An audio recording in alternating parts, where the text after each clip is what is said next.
Last వీడియోలో చెప్పాను కదా నేను ఎలా కన్సీవ్ అయ్యాను అనేది.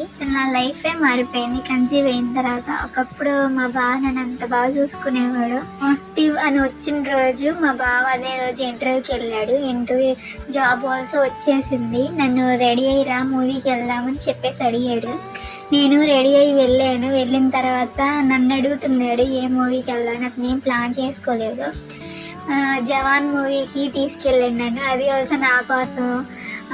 మూవీకి వెళ్ళే ముందు అది తింటావా ఇది తింటావా అని చెప్పి పానీపూరి ఐస్ క్రీమ్స్ అని ఎన్నెన్నో తినిపించాడు. Next day Skanda movie release ఉంది. నువ్వు వెళ్దాము అంటే వెళ్దాము అని చెప్పి అలా నన్ను అడిగాడు. అసలు నాకు అనిపించింది ఆ టైంలో ఇందుకోసం కదా నేను మొండిగా మా బావే కావాలి అని చెప్పి చేసుకుంది అని అనిపించింది నాకు ఆ సిచ్యువేషన్లో. అయితే చీరలు బంగారం అవన్నీ ఇచ్చిన హ్యాపీనెస్ ముందు తక్కువే. నేను హ్యాపీగా ఉంటానని బయటికి తీసుకెళ్ళాడు. ఇంకా అంతకు మించి మనకి ఏం కావాలి చెప్పండి.